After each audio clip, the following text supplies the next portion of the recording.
วัสดีบรรดาท่านผู้ชมเนาะนี่ก็เป็นบรรยากาศสดๆเนาะของงานพบปะสร้างสรรค์ของบรรดาเกจิอาจารย์หรือว่าศิลปิน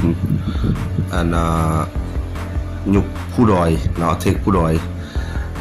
เมื่อนี้ได้มาเต้าโฮมกันอยู่ที่แขวงขมวนและพร้อมด้วยกันนั้นก็มีทั้งอาจารย์วงดาราเนาะซึ่งว่าเป็นผู้เต้าโฮมศิลปินผู้ดอยนี่แหละได้มาร่วมกันเนาะคาดว่าศิลปินผู้ดอยนี่ถือว่า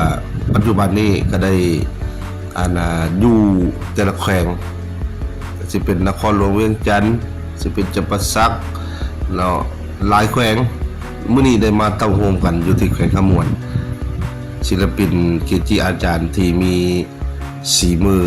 เนาะและมีประสบการณ์สูงดังนั้นรวมถึงมุสโลเนาะทานวันผมแดงเราก็ได้มามุสโลทั้งอาจารย์นาวรจักรในกับมุสโลคือกันแล้วก็พร้อมนั้นมือเบสอาจารย์ไสสนะมือกองทั้งอาจารย์จ้อยแล้วก็มือสโลแล้วก็ทั้งห้องเพลงสากลเนี่ยอาจารย์บุญมณีห้องบันทึกเสียงสอนมอนเนาะถือว่าเป็นห้องบันทึกเสียงที่อันดับประเทศแล้วก็ทั้งแขวงขมวนวังพญานาคห้องบันทึกเสียงอาจารย์นอสตูดิโอเรียกว่าห้องบันทึกเสียงอาจารย์ทรงใจทาแขกเนาะล้วนแล้วแต่เป็นยุคผู้ดอยทั้งนั้นดังนั้นมื้อนี้ก็หลายๆท่านเนาะจะเป็นศิลปินทั้งหมดนักร้องนักดนตรีโคศกเนาะทั้งอาจารย์จันสมุทรมุสโลนี่ก็มาเนาะพร้อมนั้นก็เป็นอาจารย์ลูกสมัยนักร้องนี่ก็มาแล้วก็ยังมีหลายท่านที่บ่ได้มาร่วมเนาะเนื่องจากว่าติดธุระประปังติดธุรกิจเนาะดังนั้นถือว่ามื้อนี้ในงานพบปะศิลปินผู้ดอยนี่ก็ถือว่าหลายเนาะหลายชีวิตหลายกว่า50ชีวิตนั่นแหละเนาะดังนั้นถือว่าจัดอยู่แขวงขมวนในงานพบปะนี้เข้าด้วยกันนั้นยังมีศิลปินรุ่นนมเฉพาะกิโลลูกสีโคตรระดับวันคุณวงศาเนาะถือว่าอยู่ในยุคตอนนั้นต่อมาเนาะแล้วก็พร้อมด้วยกันนั้นก็ยังมีหลายบรรดาอาจารย์เกจิอาจารย์ที่ได้มาร่วมเนาะในงานนี้ซึ่งว่าเป็นการเต้าโฮมความสามัคคีระหว่างศิลปินกับศิลปินโดยเฉพาะก็เป็นผู้ที่เคยคุกคีหรือว่าใช้ชีวิตร่วมกันนี่แหละเนาะถือว่าเปรียบเหมือนญาติพี่น้องเดียวกันที่ว่าเคยอาศัยอยู่ร่วมกันด้วยบรรยากาศของความบันเทิงนี้โดยเฉพาะคำเป็นเทคผู้ดอยเทครักษามนี่แหละเนาะมื้อนี้ได้มา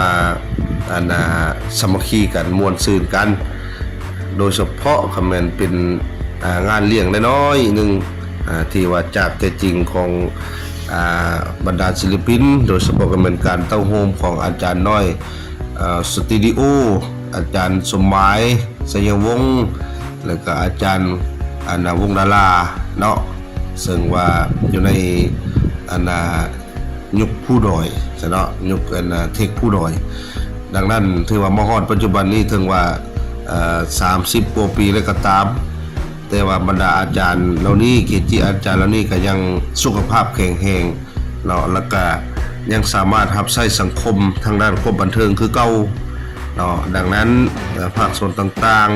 ๆทางภายในและต่างประเทศเนาะอยากจะนำเอา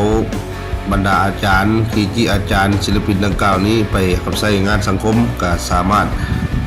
ประสานมาได้ทางดีเจขวัญเนาะสถานีวิทยุกระจายเสียงแขวงขมวนก็ได้เนาะจะเป็นงานเลี้ยงงานสังสรรค์งานไมตรีอนุบุญหรือว่างานประเภทนี้เนาะอยากได้นักเสพที่มีสีมือไปรับใช้บริการก็สามารถประสานมาได้ทางเบอร์แอปเนาะเพราะในขณะนั้นก็บรรดาอาจารย์เหล่านี้เนาะถึงว่ามีห้องบันทึกเสียงได้ผลิตเพลงต่างๆนี่แหละเนาะดังนั้นถือว่าสามารถประสานได้ ที่ทางนครหลวงก็มีหลายๆอาจารย์มือสโลเนาะโดยสรุปก็แม่นทานวันพรมแดงมือสโลระดับประเทศ